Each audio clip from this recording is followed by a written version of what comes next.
time is already long past for Americans everywhere, those who deal with such issues and even those sitting at home believing all is right with the world, to understand the nimble fighting ability of this group called ISIS.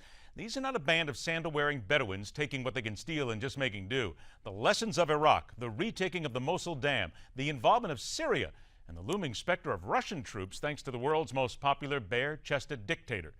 This and a whole lot more. Let's welcome back to MidPoint from LIGNET.com former CIA analyst Lisa Ruth with our dig into the intelligence community. Good to see you again.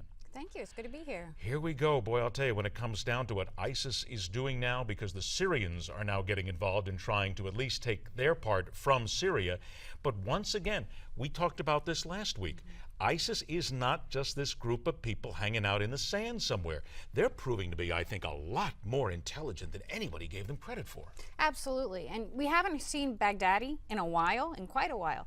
But it's pretty clear that somebody, whether it's Baghdadi or another leader, is giving them military advice. These guys are adapting, they're changing. With the airstrikes, we talked about how they're already blending into the population. The Syrian situation, the fact that Syria is now launching airstrikes, again, they're adapting very, very quickly. It's an interesting and evolving situation. I think the interesting thing, too, is when we come down to American involvement, a USA Today poll, 44 to 41% say the U.S. bears a responsibility to do something about the violence. Now, we're shifting a little bit because it wasn't that long ago. People said don't do anything.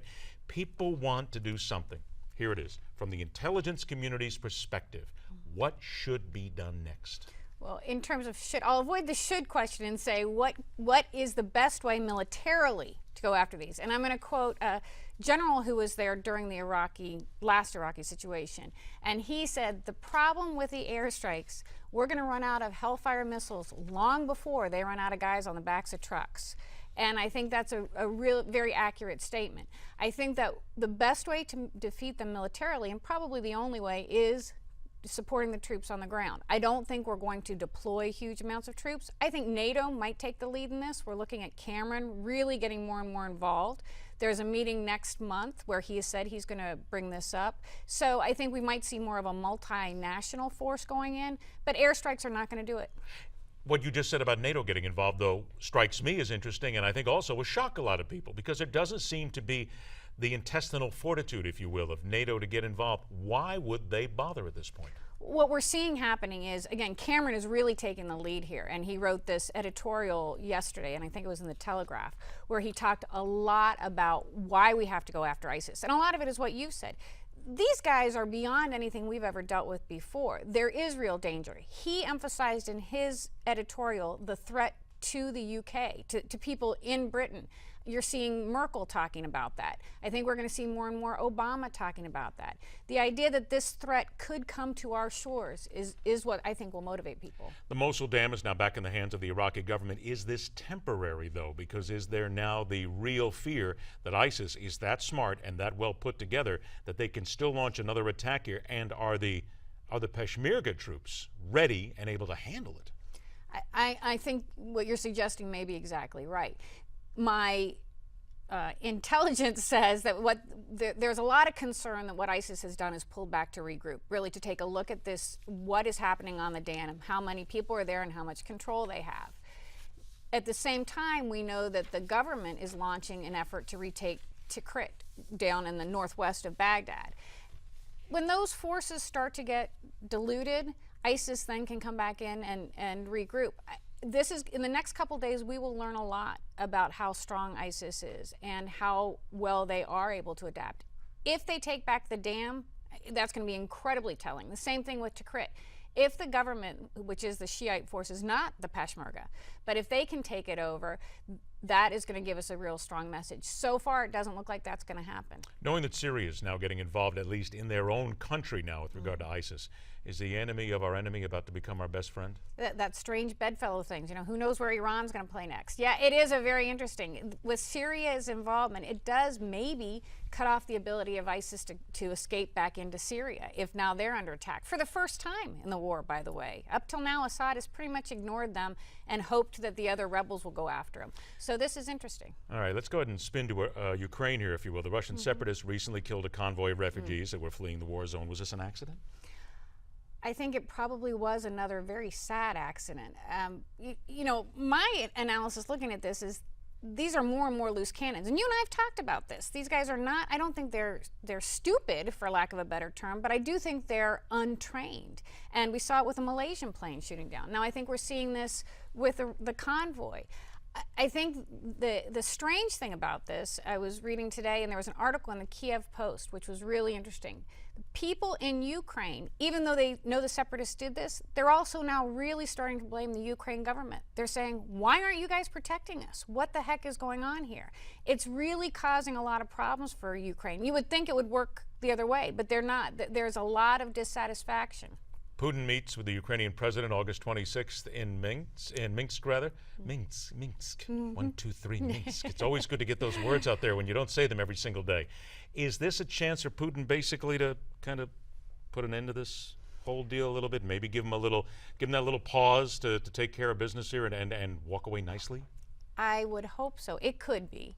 And you know, there's two schools of thought here. One is Putin may feel that he has to go in to protect Russian interests as the separatists are being routed, basically.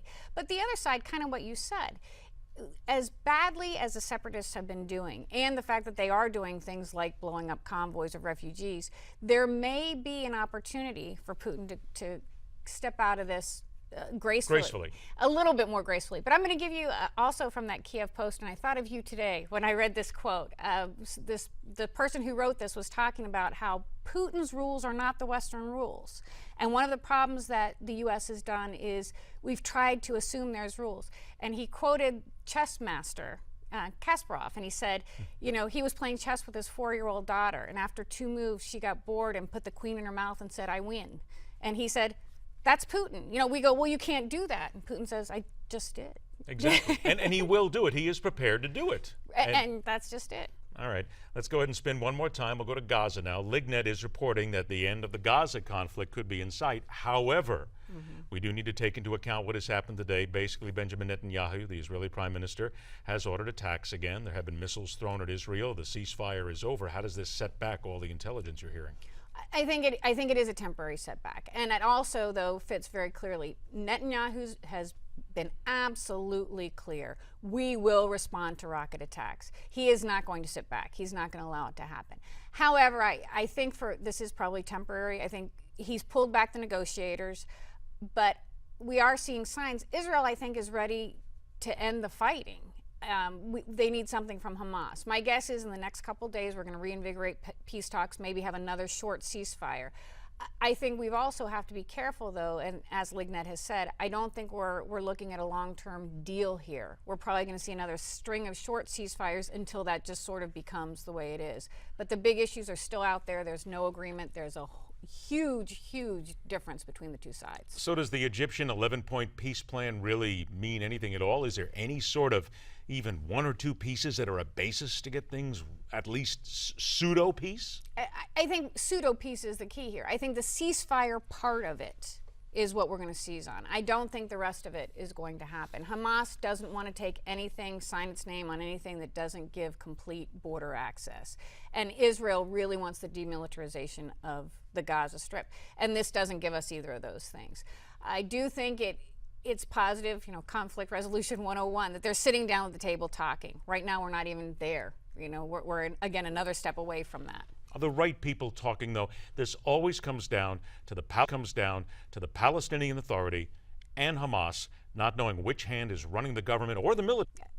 That's exactly right. And the Palestinian authorities, I think, has gotten a little bit higher in this whole peace talk situation because they've agreed to monitor the borders. That kind of gives them authority over Hamas. Hamas is not going to like that either. But you're right. One of the problems is the shifting who's in charge, you know, who's on first kind of thing, who's in charge. And until the real players come out and lead this thing, we're going to have these kinds of attacks. Even if Hamas signs, can they control the militants in the Gaza? I only got a few seconds left, but isn't it fair to say that Israel wants to stop this not only because they want their own people to stop dying, but they want to have a little peace, and they might run out of weapons. There's a lot of things going on here. There's not an unlimited supply of ordnance. No, and even the negative public attention, I don't think that's really weighing heavily on them, but they're probably ready to move on. Yeah, exactly. I think that's something that's there. All right. Well, unfortunately, we have to talk about more missiles being thrown. By the way, we do want to remind you that the LIGNET call to action, this is very simple. In-depth analysis and forecasting on the situation in Iraq or other geopolitical matters that affect you.